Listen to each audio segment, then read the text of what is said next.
Good evening, race fans, and welcome back to another Inside edition of the Voice of Victory Lane podcast. I'm Kip Thompson. We're really excited to be doing a show for you tonight. It's a little bit different. As you can tell, we're not like live with our studio and being able to see our guest tonight, but we're doing a phone conversation due to time restraints and technology. We have a very special guest on the show tonight. But before we do that, as always, we like to thank our show sponsors, Barrier Fencing Supply out of Supply, North Carolina. Those guys are a huge wholesaler and distributor of aluminum fencing. They also are working on some huge deals right now to bring vinyl fencing into their lineup. And we're going to hear from them a little bit later on tonight in the show. That is Barrier Fencing Supply out of Supply, North Carolina, proud supporter and sponsor of the Voice of Victory Lane podcast. All right, tonight's special guest out of Hydeman, Pennsylvania.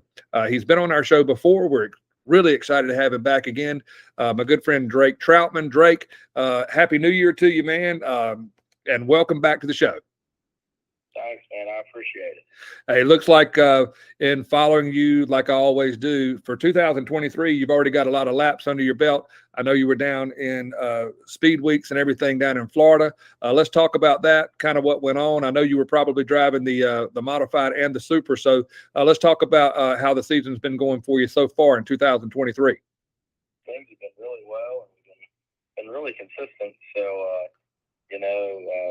just hopefully we can keep everything rolling. And last year was pretty roller coaster season, and we started good. The middle was pretty rough, and the end of the season turned out pretty good. So I think we're starting off where we left off last season, at the dome win and stuff, and hopefully we can just keep it going. Well, of all, you've always been a one of my favorites. When you come down to North Carolina, we wish you the best of success and best of luck through the remaining part of 2023. So during speed weeks, you did drive the modified and the super, correct? I just drove the modified pretty well. I raced one night with the late model stuff, but we just loaded up. We decided to focus on the mod. So in the modifieds, you had a good time down in Florida and some good runs, right?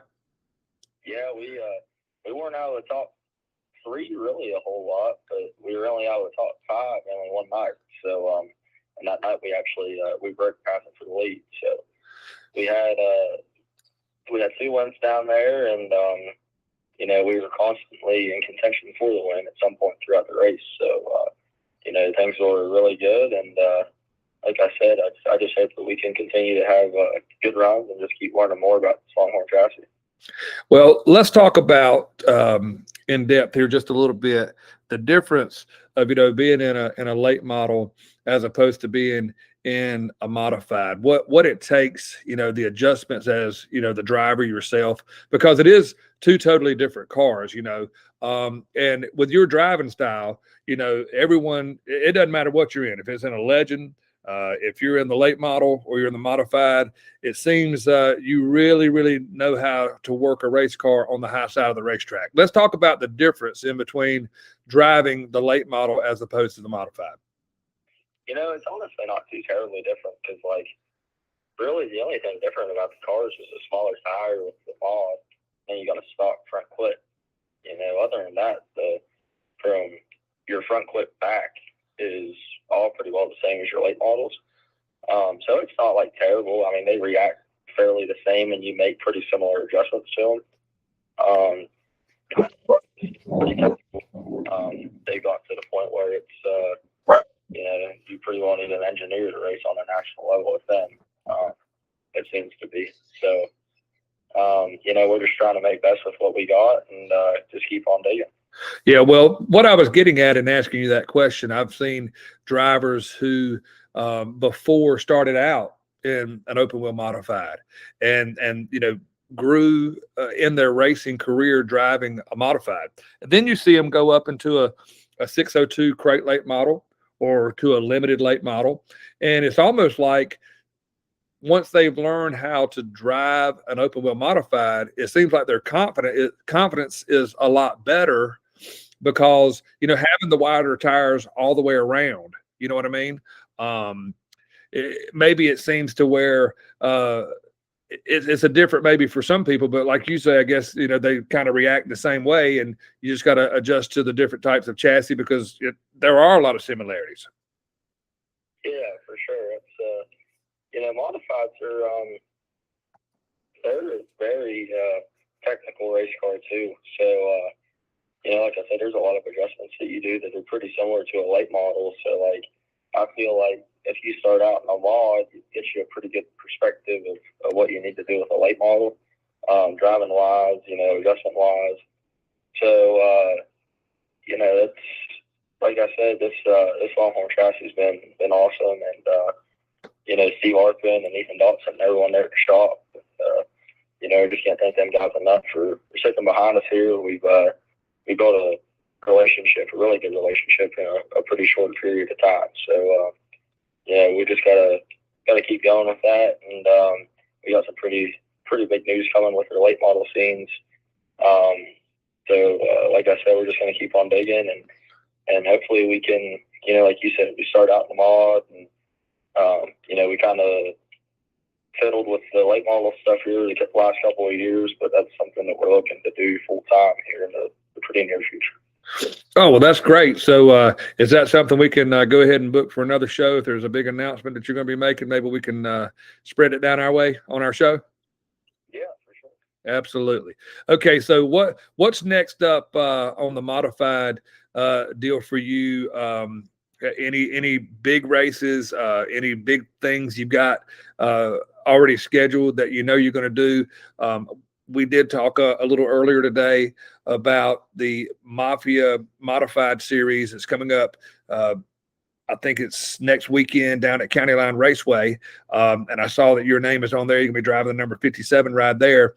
Anything above and beyond that is coming up for you? We're going to do, like you said, the County Line race, and then we're going to go from there to Halifax the week after that. They're both modified Mafia shows. We're not going to run the series full time, but we're going to hit a fair amount of their races. Brandon's really did a good job of putting that deal together here this year, and just so everyone knows that's listening to this, that is a totally different series from the previous series that people are kind of getting them mixed up. This is a new deal for him, and he really didn't have any involvement in that other series. So, but he's done an amazing job with getting this deal started up, and we need a bigger mod paying series or shows. We're pretty low on a late model budget now, and we're still racing for the same amount that we raced for 10 years ago. So Brandon, he's really set the payouts up. I think it's going to be a good deal for us. And talking about Brandon, he and I have reached out to each other a couple of times. We're going to have him on a show too to promote that series because UMP Modifieds, that's a big deal. Used to be a really, really strong class with a lot of cars down in our area, and you don't see that anymore. And you take a guy like Brandon, from what I understand, was a tech guy, and now has kind of stuck his neck out here and really tried to get this thing going. And it sounds like, man, he's hit the ground running. I've looked at the schedule. I know you said you weren't going to run like the full schedule, but man, those guys they're racing all up and down the East Coast, and a lot of different racetracks. And man, the payout on this thing, like you said, it's going to be a pretty big deal. And we wish him all the best, and of course, wish you all the best too while you're running with him. But yeah, Brandon, I'd really love to get up with him.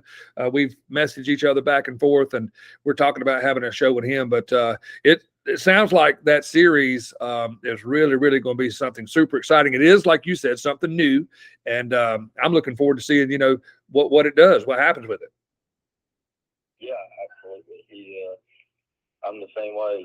He came from, like you said, a tech guy, and now he's one of the bigger modified series out there. So, we'll see what happens with it here, and I hope the best for him. And hopefully it just continues to grow, and hopefully the racers support it. That way it can stick around, because everyone wants to see these big races come about, and then no one wants to support them. So, as far as the racers go, get out there and support his races, and support all your local racetracks. I understand that people can't race 40 times a year, but it's you got to get out as much as what you can to try to keep these local tracks going, or these series that we're starting out, because whenever it's gone, then we aren't going to have a racetrack to go to. Or yeah. to run.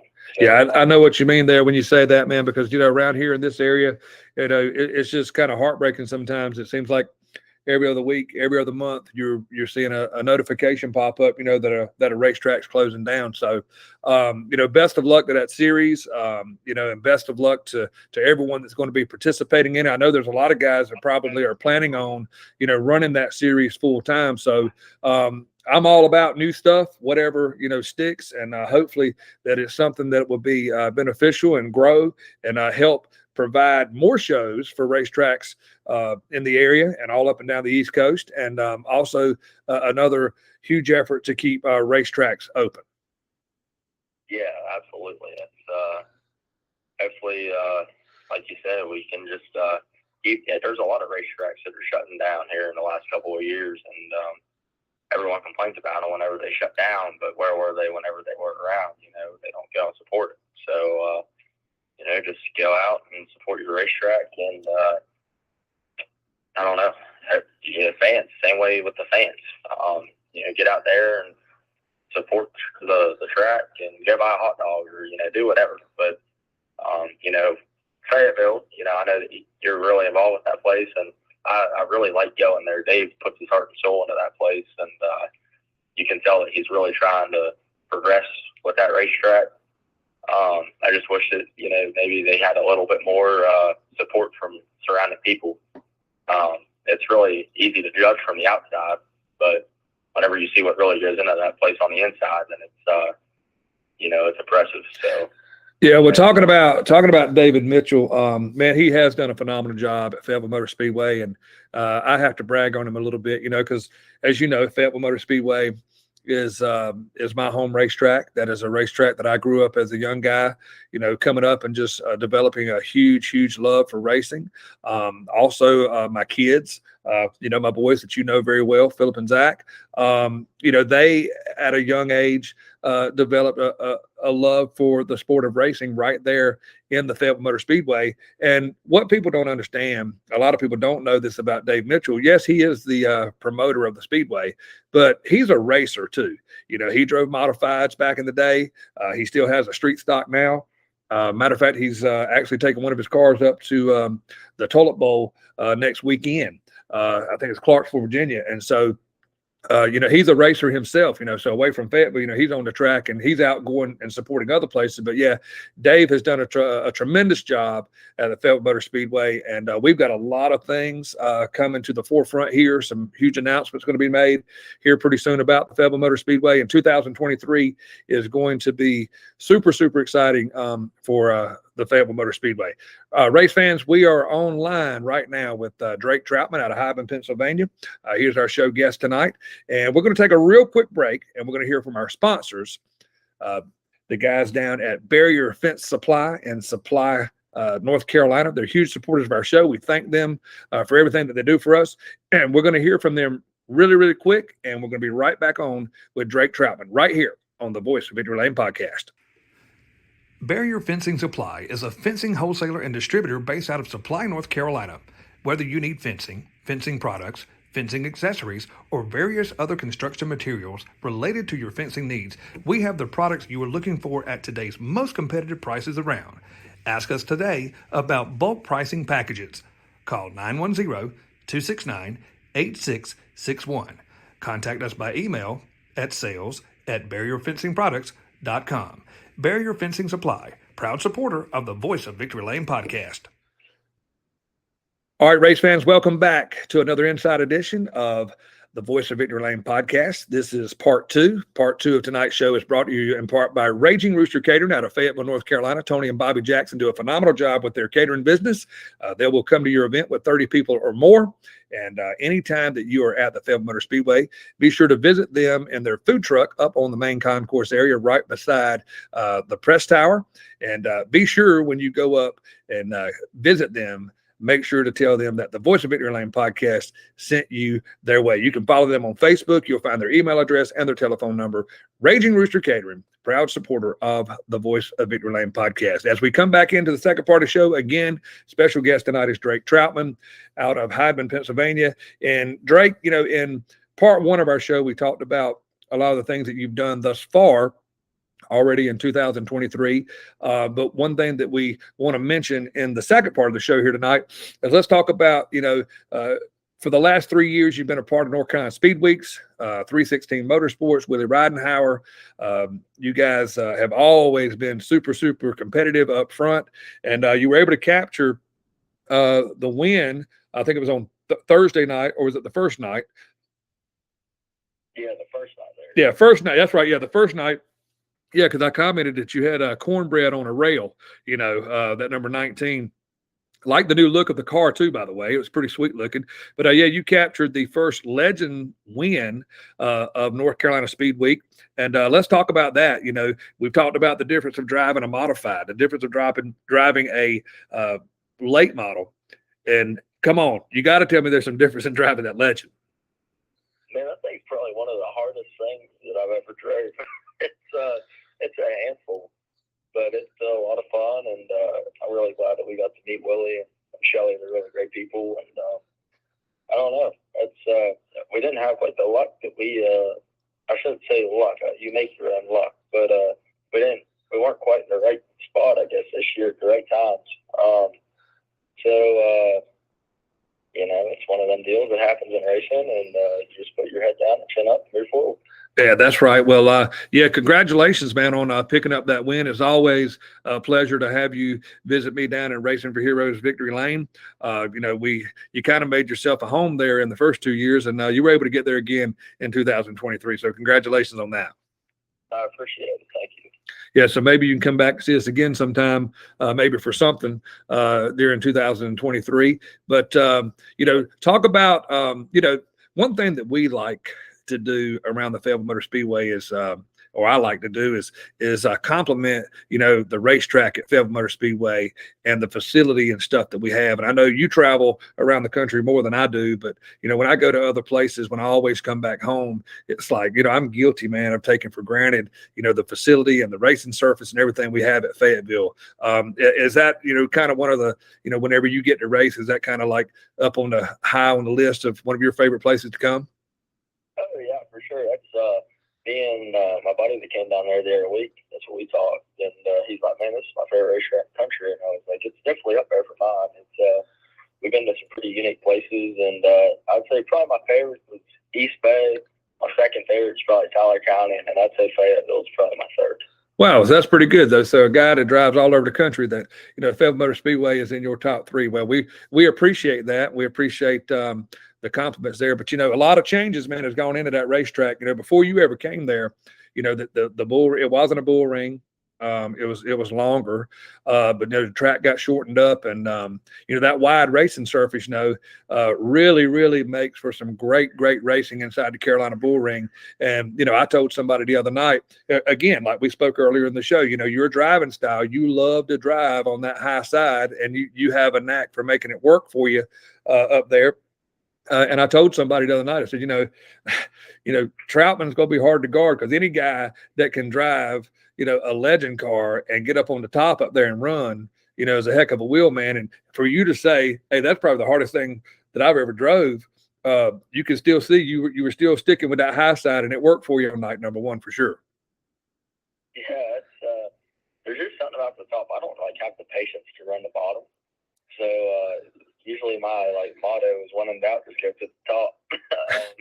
I don't know. I've just always kind of been that way, and I don't know. I just really like running up there, and I have a theory, I guess, on how to run most of the time to try to make it work. And there's a lot of times that it doesn't work, and it can make you a hero or a zero pretty quick. You might get it up there and get it going, or you might get up there and get freight trained on the bottom and lose 5 spots. But you got to try it. So yeah, well, you've definitely had the experience of it, man, because you sure know how to make it work as good as anybody. I watch you sometimes whenever you're out across the country running in your modified and different stuff like that, and you can always see, that's your go-to place when you want to move to the front, and you do a phenomenal job with that. So let's talk about, now that we've got the Fayetteville Motor Speedway in the books with North Carolina Speed Weeks for 2023. So the next stop for you is going to be County Line Raceway in Elm City, North Carolina, kicking off with the Mafia Modified. So that's going to be a practice on Friday night, and then on Saturday racing will begin. And I know you're probably super excited for your return to North Carolina. Yeah, for sure. That's another one of my favorite racetracks too. I really like that place. I'm excited to get back there, and I don't know. We got a really good race car right now, and I feel like we're going to be competitive everywhere we go. And I don't know, it'd be pretty cool to pull off another win out of that place. It's been pretty good to me so far, so hopefully we can just keep it going. Yeah, well, talking about the Fayetteville Motor Speedway, the things we like about it, County Line Raceway is a unique racetrack as well. Whenever I've been there and announced races, and I've helped out in Victory Lane a time or two there, and look to be there probably maybe helping out in some way next weekend when you guys are down there. I'll come by and stop by and see you for sure. But that racetrack is kind of unique as well. As we said, it's almost kind of like you're sideways more so than you are straight. You feel the same way? Yeah, it's that place is really weird. Like it's a weird place to drive. You kind of make the front stretch like a big D, and then the back stretch is a pretty straight, like hairpin kind of deal. Yeah. But it's a really cool place. It's unique, and it's very racy too, isn't it? Yeah. Yep. And it's different every time you go there, but it's usually pretty racy. Yeah, I will tell you, over the last couple of years, I've gotten to know Mr. Jimmy and Miss Brenda Holcomb very well. They've been on our show a couple of times, and we're trying to help promote them in conjunction with Fayetteville Motor Speedway and other tracks in the area here with our show. And those guys have done a lot of work, man, to put more dirt down for this year. Last year they put new lighting, new caution lights and stuff. And they're always doing something to improve what they've got. And it is, man, like you said, it's a very unique place, and it's a very, very fun place to watch there inside Elm City, North Carolina at the County Line Raceway. We look forward to seeing you down there, man, next week. Yeah, I appreciate it. I'm anxious to get back down there. All right, well, before we run out of time here, let's give you an opportunity real quick to thank your sponsors and give any shout-outs you want to do, and then we'll close out the show. Yes, sir. I'd like to thank everyone involved in my racing program, all my fans, my hard-working crew, especially all my sponsors, Wheeler Fleet Solutions, RFI Resources, Coors Notary, Schaefer Construction, Race Tire. I'm kind of drawing a blank here, to be honest with you. Stern Natural Resources, Jerry's Siding and Roofing, Certainty, ABC Supply, Shoes Diesel Performance, just everyone that's involved in my racing. I know I'm forgetting a lot of people right now, but I don't know why I'm drawing a blank, but all about doors, all about wraps, slicker graphics, fuel service by Glassmere, Smith Warehouse, just everyone that, like I said, involved, and can't thank all my family enough for supporting me, and hopefully we can just keep after it. All right, race fans, that is Drake Troutman out of Hydeman, Pennsylvania, tonight's special guest on our show, who has been running already in 2023 down in Florida, had some great runs down in Speed Weeks at Florida. Also came into North Carolina inside the Fayetteville Motor Speedway. The Carolina Bull Ring was the home of 3 great days of racing with North Carolina Speed Week. Picked up the first win of the night on Wednesday, night number 1 in the INEX Legend Dirt Car, 316 Motorsports with Willie Ridenhour and his group. Those guys always put together a great package for Drake to drive in Fayetteville. And now we look forward to kicking off Mafia Modified Tour at County Line Raceway next weekend in Elm City, North Carolina. Drake, thanks so much, man, for being on the show tonight and taking time to talk with us. And, man, we wish you the best of luck throughout the 2023 season. And I'll come by and holler at you. We'll get together at County Line next weekend. Yes, sir. I appreciate y'all having me, and we'll be in touch for sure. All right, folks. That's Drake Troutman out of Hydeman, Pennsylvania. I am Kip Thompson, the voice of Victory Lane host for our podcast show.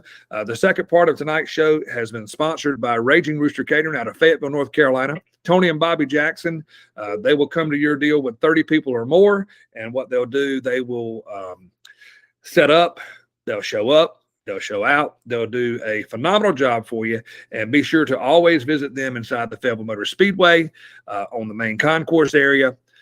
Make sure to tell them that the voice of Victory Lane sent you their way. And as we close out tonight's show, thanks everyone for watching. Be sure to go to YouTube, like, share, and subscribe, and also follow us on Facebook at The Voice of Victory Lane. As always, be on the lookout. We could be coming to a racetrack near you, and you could be who we're talking about next on our show. Tonight's show is being brought to you in part by Raging Rooster Catering out of Fayetteville, North Carolina. We cater any event, big or small, groups of 30 people or more, weddings, holiday events, or festivals. Call us today, 910-237-4565. Contact us by email at jackson.bobby@yahoo.com. Follow us on Facebook at Raging Rooster Catering. We invite you to come get you some. Raging Rooster Catering, proud supporter of the Voice of Victory Lane podcast.